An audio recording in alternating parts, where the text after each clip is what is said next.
आज हम लोग बात करेंगे about how to win an argument. Total 3-4 tricks होती है जिनकी वजह से हम लोग आर्ग्यूमेंट जीत सकते हैं, ठीक है। उन तीनों चारों ट्रिक्स को यूज़ करेंगे, पर उससे पहले ये चीज़ समझ लेते हैं कि why you should learn how to win an argument. As a student ये तुम्हारे लिए बहुत ज़्यादा रिक्वायर्ड है, बिकॉज अगर तुम ध्यान से देखोगे तुम एक अच्छे लीडर बन पाओगे। Nothing about hunger.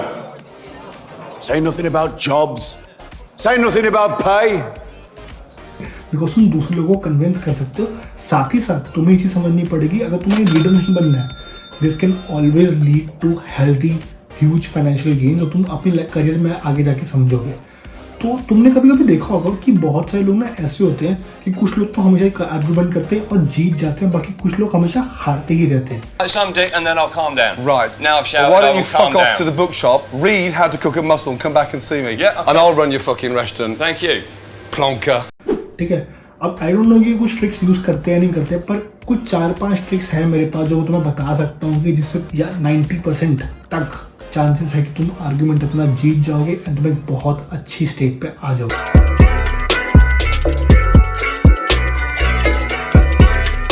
तुम्हें ये चीज़ देखनी पड़ेगी कि सामने वाले की लाइकेबिलिटी कितनी है। क्या तुम अगर सही बात बोल भी रहे हो तो जो ऑडियंस बैठे जो लोग देख रहे हैं जस्ट फॉर एन एग्जांपल, क्या तुम्हें वो सपोर्ट करेंगे या फिर वो अभी भी सामने वाली पार्टी को ही सपोर्ट करने वाले हैं, या फिर तुमने एक ऐसी चीज़ पर आर्ग्यूमेंट करना शुरू कर दिया जिसके अंदर तुम्हारी तो लिमिटेड नॉलेज है पर सामने वाले ने PhD कर रखी है। अब अगर ऐसा हो रखा है ना, तो देयर इज अ 90% प्रोबेबिलिटी कि तुम उस टॉपिक को हार जाओगे, या एट दैट मोमेंट शायद तुम बाद में सही हो लेकिन उस टाइम वो तुम्हें बंदा हरा देगा। हर डिसएग्रीमेंट में ना पार्ट लेना जरूरी नहीं होता है, कहीं बार डिसएग्रीमेंट को छोड़ देना होता है। हमें सिर्फ उन डिसएग्रीमेंट के अंदर पार्ट लेना चाहिए जिनके अंदर हमें जेन्युइनली बहुत ज़्यादा फर्क पड़ता है, बिकॉज हमारी एनर्जी, हमारा पैसा, हमारे इमोशन इसके अंदर अप्लाई हो जाते हैं, हमारा टाइम इसके अंदर अप्लाई हो जाता है। एंड सबसे बड़ी बात, हम अगर हर रोज़ आर्ग्यूमेंट कर रहे होंगे ना, हमारी इमेज भी डाउन पर लग जाती है। लॉजिक के साथ बात करो। देखो, अब अगर तुम एक सेंसिबल बात पे आर्ग्यूमेंट कर रहे हो किसी थर्ड पार्टी के साथ, तो उस आर्ग्यूमेंट को ना तुम एक ही चीज़ से जीत सकते हो, एंड वो है लॉजिक। एक छोटी सी लाइफ से कोई क्या कमा लेगा? 4 करोड़ उपभोक्ता तो कितना पैसा हो गया? जीरो हम जैसों से बेहतर तो आप ही कितना जानते होंगे। तो महीने का कितना कमाया आपने, और साल का कितना कमाया SPTL ने? अगर तुम लॉजिक से बात करोगे ना, तुम सामने वाली पार्टी को इजीली कन्विंस कर पाओगे कि हाँ, these are the reasons why I am saying right, why you are saying wrong. ठीक है, मैं इस चीज़ के पीछे सही बोल रहा हूँ, एंड सामने वाली पार्टी भी अगर वो सही होगी तो वो समझेगी कि हाँ, तो logic you are giving, the reasons you are giving is right. लेकिन लाइफ तो जलेबी की तरह सीधी है, कई बार ना लॉजिक मिलता नहीं है, पर उसको बनाना पड़ता है अपने ओन बेनिफिट के लिए। फॉर एग्जाम्पल, तुमने एक जॉब का इंटरव्यू दिया है, तुमने जॉब के सारे राउंड्स फाड़ दिए, क्लियर कर दिए, एंड तुम अभी आ गए हो HR राउंड में। HR round one of the most important round होता है, बिकॉज यहाँ पर तुम्हारी सैलरी डिस्कस होनी होती है।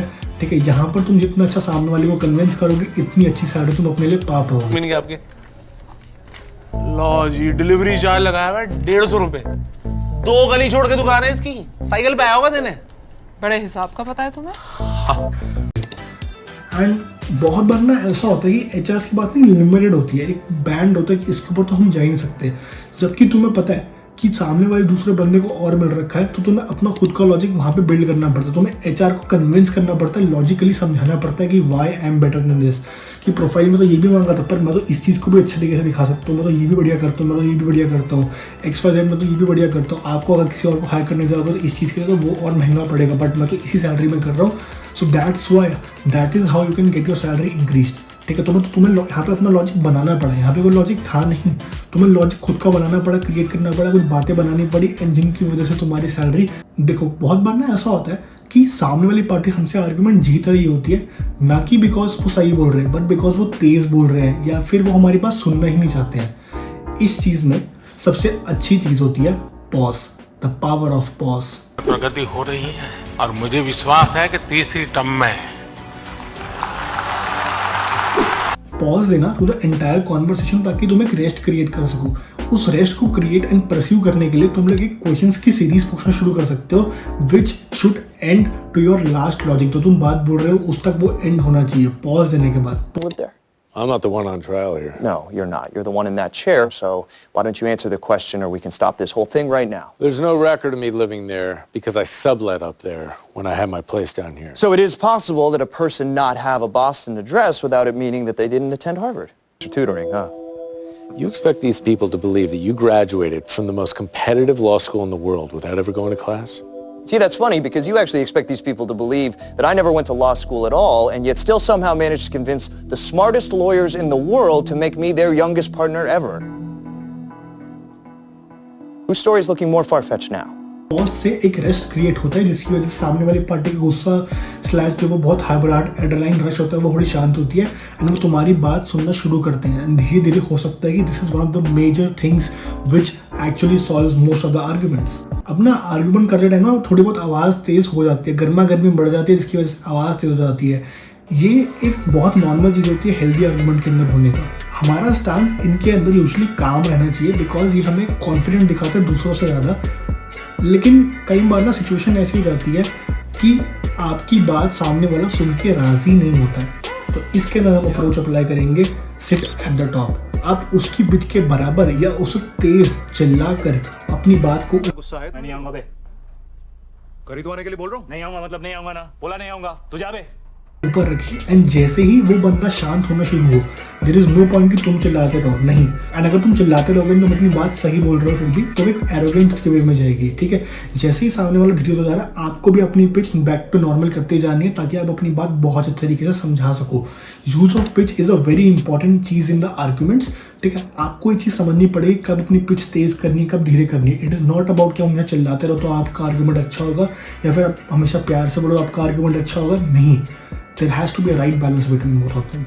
अब ये तो बात हो गई आर्ग्यूमेंट जीतना कैसे है, लेकिन कई बार ना हम लोग आर्ग्यूमेंट हार रहे होते हैं तो या फिर बात बिल्कुल न्यूट्रल चली जाती है, तो भाई क्या करें, what are the things, the bail out card, the compromise card, कौन सा कार्ड निकालें। चलिए इसके बारे में डिस्कस करते हैं। सो अगर तुम्हें दिख रहा है कि बात बिल्कुल न्यूट्रल जा रही एंड तुम्हें थोड़े नेगेटिव एंड पे हो, अगर तुम्हें पॉजिटिव एंड 50-60% 70% के ऊपर तुम्हारी विनिंग है तो डोंट वरी, उस बात को न्यूट्रल पे चाहे खत्म कर दो। लेकिन अगर वो न्यूट्रल में तुम्हारे पास थोड़ी डाउन स्टेयर्स पे है, use the compromise card. It's your job to make everybody happy, ठीक है। जहाँ पे अगर तुम उसको हैप्पी बनाओगे तो नेक्स्ट टाइम तुम्हारे पास एक अपर हैंड होगा उस सेम पार्टी के ऊपर एनी सॉर्ट ऑफ आर्ग्यूमेंट्स, ठीक है। तुम कॉम्प्रोमाइज यूज करोगे, take less today to get more tomorrow, ठीक है। जहाँ पर तुम्हें दिख रहा था तुम गलत हो, सामने वाली पार्टी को ये चीज़ रियलाइज नहीं हुई है, यू कैन मेक श्योर कि तुम अच्छी तरीके से अपना उसका बेनिफिट उठा सको। दूसरा है बेल आउट कार्ड।